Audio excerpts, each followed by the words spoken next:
वो भी हम करते हैं एल्यूमिनियम स्ट्रिप यूज करके। और दूसरा ये है demonstrate the conductivity of different solutions, given solutions. आप लोगों ने क्लास 9 में ये चीज पढ़ी थी, electrolyte, strong electrolyte, weak electrolyte and non electrolyte, कि जिस सोल्यूशन से इलेक्ट्रिसिटी पास कर जाती है, स्ट्रॉन्गली इलेक्ट्रिसिटी पास करती है, that is strong electrolyte. Like हमने एग्जांपल्स दी कि सल्फ्यूरिक एसिड है, NaOH है, HCl है, जितने भी स्ट्रॉन्ग एसिड्स हैं वो स्ट्रॉन्ग इलेक्ट्रोलाइट के तौर पे बिहेव करते हैं and strong basis as well. इसी तरह से हमने ये कहा कि नॉन इलेक्ट्रोलाइट ऐसे सॉल्यूशंस हैं या ऐसे सब्सटेंसेस हैं जिनको जब हम सॉल्यूशन में मिक्स करते हैं तो वो डिकम्पोज नहीं होते, वो टूटते नहीं है, और जब वो टूटते नहीं है वो आयंस में चेंज नहीं होंगे, और जब वो आयंस में चेंज नहीं होंगे तो उनसे भी इलेक्ट्रिसिटी पास नहीं करेगी, because electricity is the flow of charges, is the flow of ions, तो वो नॉन इलेक्ट्रोलाइट होंगे। जैसे हमने बेंजीन कहा और हमने शुगर सोल्यूशन कहा, ठीक है, ये नॉन इलेक्ट्रोलाइट के तौर पे बिहेव करेंगे। आप वहां से बेंजीन भी ले आए, वहां पे सोल्यूशन से पड़ी हुई है। तो आज हमने ये प्रूव करना है कि जो है उनसे इलेक्ट्रिसिटी कंडक्ट होती है। अब इसमें हम क्या करेंगे, हमने डिस्टिल्ड वाटर लेना है, 6 बीकर्स में हमने डिस्टिल्ड वाटर लेना है, एक बीकर में हमने डिस्टिल्ड वाटर लेना है, बाकी जो 6 बीकर्स हैं उनमें हमने एक में HCl वाटर में ऐड करके मिक्स करना है, एक में हमने NaOH लेना है 2.5 सेंटीमीटर क्यूब। जो लिक्विड चीजें हमेशा आपको पता है वो वॉल्यूम लेते हैं हम उनका सेंटीमीटर क्यूब में, और जो सॉलिड होते हैं उनका हम क्या लेते हैं, ग्राम में मैस लेते हैं। तो जो हमारे पास यहाँ पर जैसे साल्ट है वो हम 2.5 ग्राम लेंगे, उसके अलावा जो शुगर है वो भी हम 2.5 ग्राम लेंगे, जो विनेगर है सिरका, इसको हमने वाटर में मिक्स किया 2.5 सेंटीमीटर क्यूब, उसके अलावा जो HCl है इसको हमने मिक्स किया 2.5 सेंटीमीटर क्यूब, ठीक है, और हमारे पास NaOH जो है इसको भी हमने मिक्स किया 2.5 सेंटीमीटर क्यूब, ठीक है। अब ये हमारे पास बैटरी है, अब इस बैटरी से हमने ये देखना है, टेस्ट करना है कि इनमें से कौन से स्ट्रॉन्ग इलेक्ट्रोलाइट है, कौन से वीक इलेक्ट्रोलाइट है और कौन से नॉन इलेक्ट्रोलाइट है। ये बैटरी है, ये बैटरी के साथ हमने इलेक्ट्रोड्स कनेक्ट किए हुए हैं पॉजिटिव और नेगेटिव टर्मिनल के साथ। ये हमने इलेक्ट्रोड्स कनेक्ट किए हुए हैं पॉजिटिव और नेगेटिव टर्मिनल के साथ। अब हम इन इलेक्ट्रोड्स को, एनोड और कैथोड को 1 बाय 1 सारे सॉल्यूशंस में डिप करेंगे। जब यहाँ पर ये जो बल्ब है, उसका स्विच किधर गया,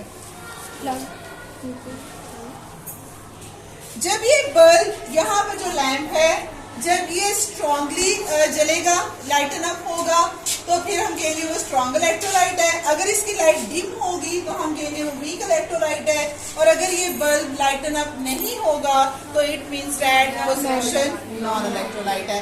अब यहाँ पर हमने डिस्टिल्ड वाटर नहीं लिया हुआ, यहाँ पर हमने कौन सा वाटर यूज किया है, टैप वाटर, और आपको पता है टैप वाटर में इम्प्योरिटीज भी है, मेटल्स भी हैं, साल्ट्स भी हैं, ग्राउंड वाटर है, तो इसलिए वो प्योर वाटर नहीं है। जो डिस्टिल्ड वाटर होता है वो बिल्कुल प्योर होता है, उसके अंदर कोई भी मेटल, कोई भी इम्प्योरिटीज नहीं होती, तो उससे करंट पास नहीं होती। लेकिन जो टैप वाटर है, टैप वाटर से करंट पास हो जाएगी। ये जब ये बल्ब लाइटन अप होगा तो इट मींस दैट कि हमारे पास जो टैप वाटर है ये कौन सा इलेक्ट्रोलाइट है या नॉन इलेक्ट्रोलाइट है, हाँ इलेक्ट्रोलाइट है। जो डिस्टिल्ड वाटर होगा वो नॉन इलेक्ट्रोलाइट होगा, ठीक है, इज दैट क्लियर? ओके। उसके बाद 1 बाय 1 हम जितने भी सॉल्यूशंस हैं, अब ये हमारे पास NaOH है, 2.5 सेंटीमीटर क्यूब NaOH लिया है और इसको हमने वाटर में मिक्स किया है। अब हम इस NaOH में इन इलेक्ट्रोलाइट्स को, इलेक्ट्रोड्स को डिप करेंगे, डिप करेंगे।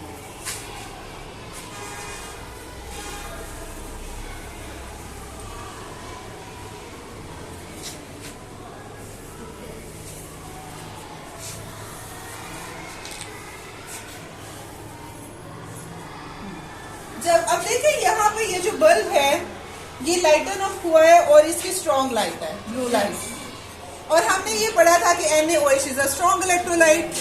जितने भी स्ट्रॉन्ग बेसिस है, NaOH है, कैल्शियम हाइड्रोक्साइड है, यहाँ स्ट्रॉन्ग एसिड्स हैं, HCl है, H2SO4 है, वो सारे स्ट्रॉन्ग इलेक्ट्रोलाइट हैं। तो इट मीन्स दैट जो NaOH है वो भी क्या है हमारे पास, स्ट्रॉन्ग इलेक्ट्रोलाइट है। आपने प्रॉपर एक टेबल बनाना है, उस टेबल में ये सारी चीजें लिखनी है। सबसे पहले लिखना है डिस्टिल्ड वाटर, फिर उसके सामने लिखना है रिजल्ट के बल्ब लाइटन अप और नॉट, और फिर एट द एंड कंक्लूजन में लिख देना है कि इलेक्ट्रोलाइट, ठीक है। फिर NaOH का लिखेंगे बल्ब लाइटन अप और कंक्लूजन में लिख देंगे स्ट्रॉन्ग इलेक्ट्रोलाइट, ठीक है। उसके बाद नेक्स्ट हम लेते हैं salt solution. 2.5 gram of salt है जिसको हमने वाटर में मिक्स किया हुआ है।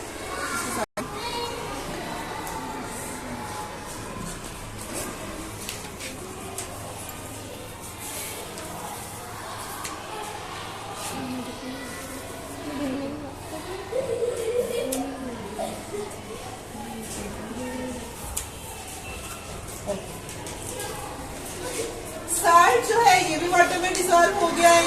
आपको ये तो पता है कि साल्ट NaCl ये भी स्ट्रॉन्ग इलेक्ट्रोलाइट है, ठीक है। तो ये बल्ब जो लैंप लाइटन अप हुआ है, it shows that NaCl is also a strong electrolyte. HCl का और विनीगर का, HCl का देखते हैं। HCl भी आपको पता है स्ट्रॉन्ग एसिड है, तो ये भी स्ट्रॉन्ग इलेक्ट्रोलाइट ही होगा।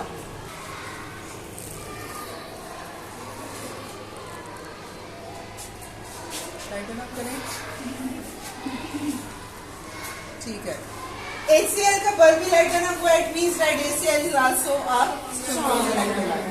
अब आपकी इंफॉर्मेशन के लिए मैं बताऊं, अगर तो हम शुगर है, शुगर आयंस में चेंज नहीं होती, it means that sugar electrolyte नहीं होगा, वो नॉन इलेक्ट्रोलाइट होगा, ठीक है।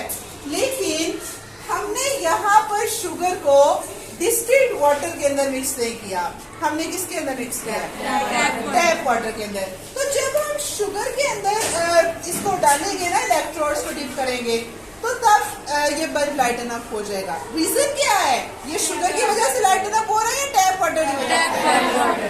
टैप वाटर की वजह से, क्योंकि डिस्टिल्ड वाटर में डालेंगे तो ना तो डिस्टिल्ड वाटर में कोई आयंस है और ना ही शुगर ने आयंस में चेंज होना है, तो तब इलेक्ट्रिक करंट फ्लो नहीं करेगी। लेकिन अब इलेक्ट्रिक करंट फ्लो कर जाएगी। क्यों कर जाएगी? क्योंकि ये टैप वाटर है, we are not using distilled water in our lab.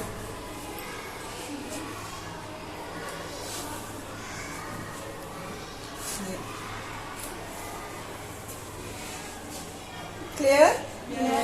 Next at the end हम विनेगर जो सिरका है, अब विनेगर में कौन सा एसिड पाया जाता है? Acidic acid. और एसिडिक एसिड के बारे में भी आपने पढ़ा है कि एसिडिक एसिड एक वीक एसिड है, ये स्ट्रॉन्ग एसिड नहीं है।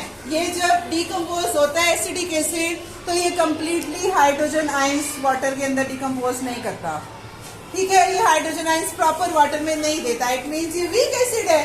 तो जब हम इसको पानी में डालेंगे तो ये बल्ब डीप लाइट शो करेगा, लेकिन अब ये बल्ब स्ट्रॉन्ग लाइट शो करेगा। The reason is that yes, tap water.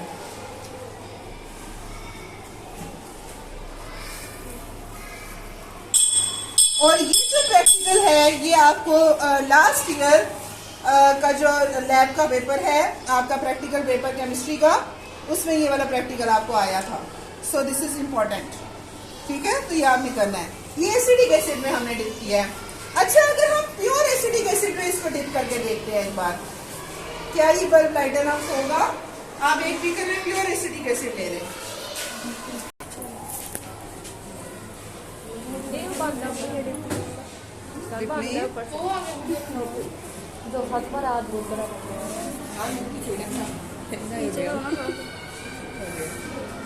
इसमें पानी मिक्स होगा ना, इसकी वजह से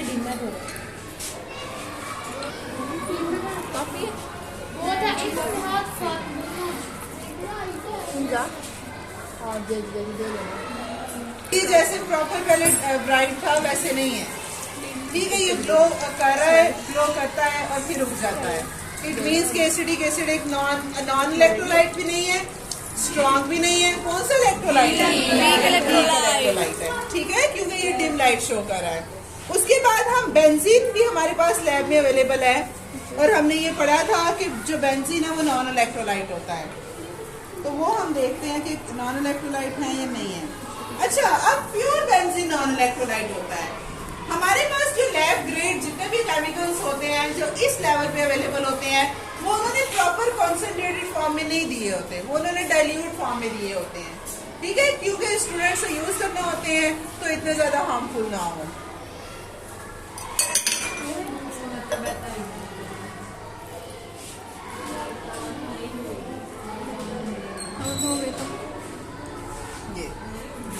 जो बेंजीन है ये नॉन इलेक्ट्रोलाइट है। हमने ये पढ़ा है कि sugar solution and benzene are non electrolyte. तो ये जब हमने इलेक्ट्रोड को बेंजीन सोल्यूशन में डिप किया है तो ये जो इलेक्ट्रोड है, ये जो बल्ब है, ये लाइटन अप नहीं हुआ। तो जब बल्ब लाइटन अप नहीं होगा तो इट शोज दैट कि the substance the chemical is non electrolyte.